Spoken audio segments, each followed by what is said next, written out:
नमस्ते दोस्तों। Classic books bye audio पिटारा में आपका स्वागत है। बेहतरीन ऑडियो बुक सुनने के लिए हमारा चैनल सब्सक्राइब करें और बेल आइकन दबाना ना भूलें ताकि आपको हर अपडेट मिलता रहे।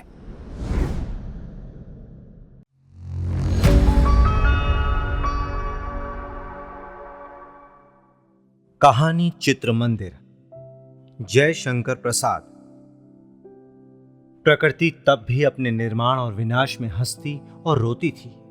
पृथ्वी का पुरातन पर्वत विंध्य उसकी सृष्टि के विकास में सहायक था। प्राणियों का संचार उसकी गंभीर हरियाली में बहुत धीरे धीरे हो रहा था। मनुष्यों ने अपने हाथों की पृथ्वी से उठाकर अपने पैरों पर खड़े होने की सूचना दे दी थी। जीवन देवता की आशीर्वाद रश्मि उन्हें आलोक में आने के लिए आमंत्रित कर चुकी थी। यौवन जल से भरी हुई कादम्बनी सी युवती नारी रीछ की खाल लपेटे एक वृक्ष की छाया में बैठी थी। उसके पास चकमक और सूखी लकड़ियों का ढेर था। छोटे छोटे हिरणों का झुंड उसी स्रोत के पास जल पीने के लिए आता। उन्हें पकड़ने की ताक में युवती बड़ी देर से बैठी थी, क्योंकि उस काल में भी शास्त्रों से आखेट नर ही करते थे और उनकी नारियां कभी कभी छोटे मोटे जंतुओं को पकड़ लेने में अभ्यस्त हो रही थी। स्रोत में जल कम था। वन्य कुसुम धीरे धीरे बहते हुए एक के बाद एक आकर माला की लड़ी बना रहे थे। युवती ने उनकी विलक्षण पंखुड़ियों को आश्चर्य से देखा। वो सुंदर थे, किंतु उसने इन्हें अपनी दो आरंभिक आवश्यकताओं काम और भूख से बाहर की वस्तु समझा। वो फिर हिरणों की प्रतीक्षा करने लगी। उनका झुंड आ रहा था। युवती की आंखें प्रलोभन की रंगभूमि बन रही थी। उसने अपनी ही भुजाओं से छाती दबाकर आनंद और उल्लास का प्रदर्शन किया। दूर से ही एक कूक सुनाई पड़ी और एक भद्दे फल वाला भाला लक्ष्य से चूककर उसी के पास के वृक्ष के तने में धंस कर रह गया। हाँ, भाले के धंसने पर वो जैसे न जाने क्या सोचकर पुलकित हो उठी। हिरन उसके समीप आ रहे थे, परंतु उसकी भूख पर दूसरी प्रबल इच्छा विजयी हुई। पहाड़ी से उतरते हुए नर को वो सतृष्ण देखने लगी। नर अपने भाले के पीछे आ रहा था। नारी के अंग में कंप, पुलक और स्वेद का उद्रम हुआ। हाँ, वही तो है जिसने उस दिन भयानक रीछ को अपने प्रचंड बल से परास्त किया था, और उसी की खाल युवती आज लपेटी थी। कितनी ही बार तब से युवक और युवती की भेंट निर्जन कंदराओं और लताओं के झुरमुट में हो चुकी थी। नारी के आकर्षण से खिंचा हुआ वो युवा दूसरी शैलमाला से प्राय इधर आया करता, और तब उस जंगली जीवन में दोनों का सहयोग हुआ करता। आज नर ने देखा कि युवती की अन्य मनसकता से उसका लक्ष्य पशु निकल गया। विहार के प्राथमिक उपचार की संभावना न रही। उसे संध्या में बिना आहार के ही लौटना पड़ेगा। तो क्या जानबूझकर उसने अहेर को बहका दिया और केवल अपनी इच्छा की पूर्ति का अनुरोध लेकर चली आ रही है? लो, उसकी बाहें व्याकुलता से आलिंगन के लिए बुला रही हैं। नहीं, उसे इस समय अपना आहार चाहिए। उसके बाहुपाश से युवक निकल गया। नर के लिए दोनों ही अहेर थे, नारी हो या पशु। इस समय नर को नारी की आवश्यकता ना थी। उसकी गुफा में मांस का अभाव था। संध्या हो चली। नक्षत्र ऊंचे आकाश गिरी पर चढ़ने लगे। आलिंगन के लिए उठी हुई बाहें गिर गईं। इस दृश्य जगत के उस पार से, विश्व के गंभीर अनस्थल से एक करुण और मधुर अंतर्नाद गूंज उठा। नारी के हृदय में प्रत्याख्यान की पहली ठेस लगी थी। वो उस काल के साधारण जीवन से एक विलक्षण अनुभूति थी। वन पथ में हिंस्र पशुओं का संचार बढ़ने लगा, परंतु युवती उस नदी तट से न उठी। नदी की धारा में फूलों की छेड़ी बिगड़ चुकी थी और नारी की आकांक्षा की गति भी विच्छिन्न हो रही थी। आज उसके हृदय में एक अपूर्व परिचित भाव जग पड़ा, जिसे वो समझ नहीं पाती थी। अपने दलों के दूर गए हुए लोगों को बुलाने की पुकार वायुमंडल में गूंज रही थी, किंतु नारी ने अपनी बुलाहट को पहचानने का प्रयत्न किया। वो कभी नक्षत्र के विचित्र उस स्रोत के जल को देखती और कभी अपने समीप की उस तिकोनी और छोटी सी गुफा को, जिसे वो अपना अधिवास समझ लेने के लिए बाध्य हो रही थी। रजनी का अंधकार क्रमशः सघन हो रहा था। नारी बारंबार अंगड़ाई लेती हुई सो गई।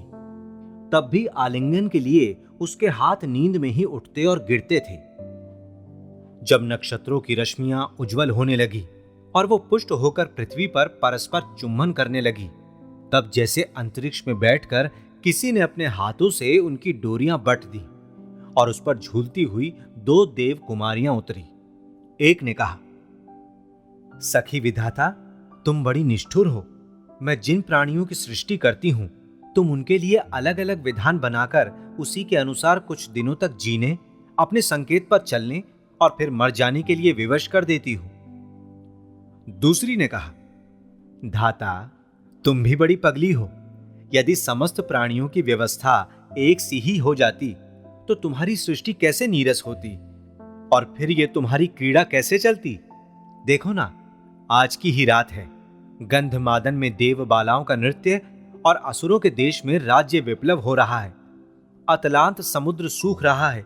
महामरुस्थल में जल की धाराएं बहने लगी और आर्यव्रत के दक्षिण विंध्य के अंचल में एक हिरण ना पाने पर एक युवा नर अपनी प्रेयसी नारी को छोड़कर चला जाता है।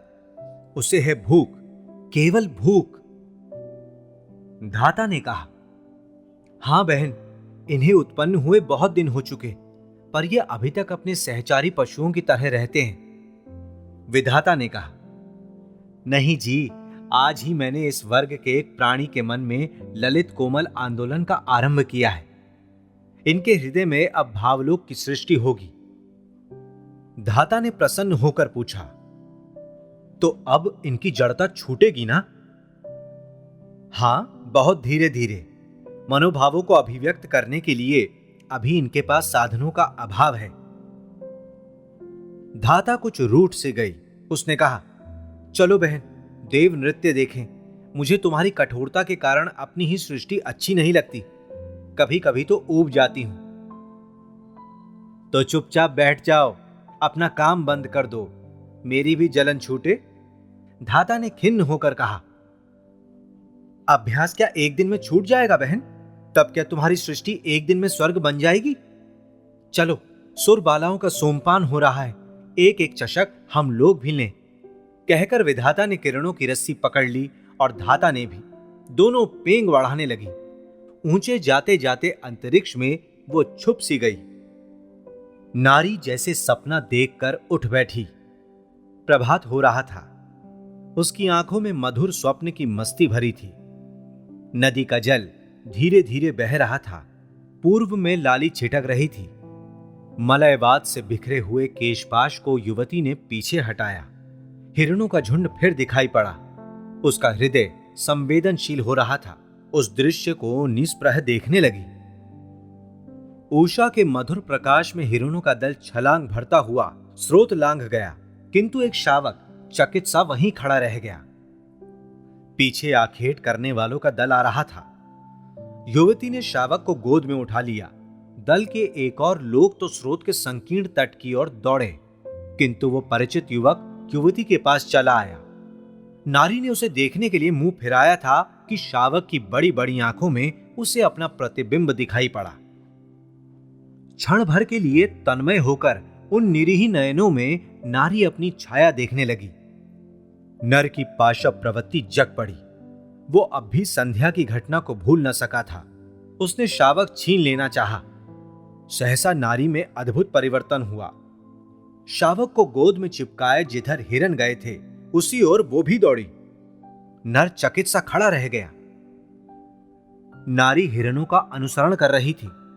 नाले, खो और छोटी पहाड़ियां, फिर नाला और समतल भूमि। वो दूर हिरणों का झुंड, वहीं कुछ दूर बराबर आगे बढ़ी जा रही थी। आखेट के लिए उन आदिम नरों का झुंड बीच बीच में मिलता, परंतु उसे क्या, वो तो उस झुंड के पीछे चली जा रही थी, जिसमें काली पीठ वाले 2 हिरण आगे आगे चौकड़ी भर रहे थे। एक बड़ी नदी के तट पर, जिसे लांघना असंभव समझकर हिरणों का झुंड खड़ा हो गया था, नारी वहीं रुक गई। शावक को उनके बीच में उसने छोड़ दिया। नर और पशुओं के जीवन में वो एक आश्चर्यपूर्ण घटना थी। शावक अपनी माता का स्तनपान करने लगा। युवती पहले पहल मुस्कुरा उठी। हिरण ने सिर झुका दिए। उनका विरोध भाव जैसे नष्ट हो चुका था। वो लौटकर अपनी गुफा में आई। चुपचाप थकी सी पड़ रही। उसके नेत्रों के सामने दो दृश्य थे। एक में प्रकांड शरीर वाला प्रचंड बलशाली युवक चकमक के फल का भाला लिए पशुओं का अहेर कर रहा था। दूसरे में वो स्वयं हिरणों के झुंड में घिरी हुई खड़ी थी। एक में भय था और दूसरे में स्नेह। दोनों में कौन अच्छा है वो निश्चय ना कर सकी। नारी की दिनचर्या बदल रही थी। उसके हृदय में एक ललित भाव की सृष्टि हो रही थी। मानस में लहरें उठने लगी थी। पहला युवक प्राय आता, उसके पास बैठता और अनेक चेष्टाएं करता, किंतु युवती अचल पाषाण प्रतिमा की तरह बैठी रहती। एक दूसरा युवक भी आने लगा था। वो भी अहेर का मांस या फल कुछ न कुछ रख ही जाता। पहला इसे देखकर दांत पीसता, नस चटकाता, उछलता, कूदता और हाथ पैर चलाता था। तब भी नारी ना तो विरोध करती ना अनुरोध। उन क्रोधपूर्ण हुंकारों को जैसे वो सुनती ही ना थी। ये लीला प्राय नित्य हुआ करती।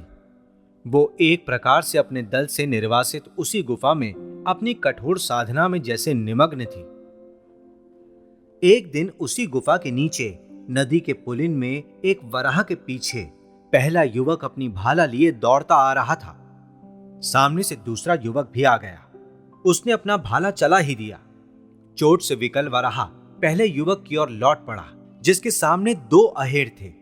उसने भी अपना सुदीर्घ भाला कुछ कुछ जान में और कुछ अनजान में फेंका। वो क्रोध मूर्ति था। दूसरा युवक छाती ऊंची किए आ रहा था। भाला उसमें घुस गया। उधर वराह ने अपनी पैनी डांड पहले युवक के शरीर में चुभो दी। दोनों युवक गिर पड़े। वराह निकल गया। युवती ने देखा। वो दौड़कर पहले युवक को उठाने लगी, किंतु दल के लोग वहां पहुंच गए। उनकी घृणापूर्ण दृष्टि से आहत होकर नारी गुफा में लौट चली। आज उसकी आंखों से पहले पहल आंसू भी गिरे। एक दिन वो हंसी भी थी। मनुष्य जीवन की ये दोनों प्रधान अभिव्यक्तियां उसके सामने क्रम से आई। वो रोती थी और हंसती थी, हंसती थी फिर रोती थी। वसंत बीत चुका था। प्रचंड ग्रीष्म का आरंभ था। पहाड़ियों से लाल और काले धातुराग बहने लगे थे। युवती जैसे उस जड़ प्रकृति से अपनी तुलना करने लगी। उसकी एक आंख से हंसी और दूसरे से आंसू का उद्गम हुआ करता, और वह दोनों दृश्य उसे प्रेरित किए रहते। नारी ने इन दोनों भावों की अभिव्यक्ति को स्थायी रूप देना चाहा। शावक की आंखों में उसने पहला चित्र देखा था। कुचली हुई वेतस की लता को उसने धातु राग में डुबोया और अपनी तिकोनी गुफा में पहली चितेरिन चित्र बनाने बैठी। उसके पास दो रंग थे, एक गैरिक, दूसरा कृष्ण। गैरिक से उसने अपना चित्र बनाया, जिसमें हिरणों के झुंड में स्वयं वही खड़ी थी, और कृष्ण धातु राग से आखेट का चित्र, जिसमें पशुओं के पीछे अपना भाला ऊंचा किए हुए भीष्म आकृति का नर था। नदी का वो तट, अमंगलजनक स्थान बहुत काल तक नर संचार वर्जित रहा, किंतु नारी वहीं अपने जीवन पर्यंत उन दोनों चित्रों को देखती रहती और अपने को कृतकृत्य समझती। विंध्य के अंचल में मनुष्यों के कितने ही दल वहां आए और गए। किसी ने पहले उस चित्र मंदिर को भय से देखा, किसी ने भक्ति से। मानव जीवन के उस काल का वो स्मृति चिन्ह, जबकि उसने अपने हृदय लोक में संसार के दो प्रधान भावों की प्रतिष्ठा की थी, आज भी सुरक्षित है। उस प्रांत के जंगली लोग उसे राजधानी की गुफा और ललित कला के खोजी उसे पहला चित्र मंदिर कहते हैं। ऐसी ही इंटरेस्टिंग किताबें कुछ बेहतरीन आवाजों में सुनिए सिर्फ ऑडियो पिटारा पर। ऑडियो पिटारा सुनना जरूरी है। दोस्तों, आपको ये कहानी कैसी लगी हमें जरूर बताइएगा। लाइक और कमेंट कीजिए और अपने दोस्तों के साथ ये कहानी जरूर शेयर कीजिए। Thank you so much. Audio पिटारा सुनना जरूरी है।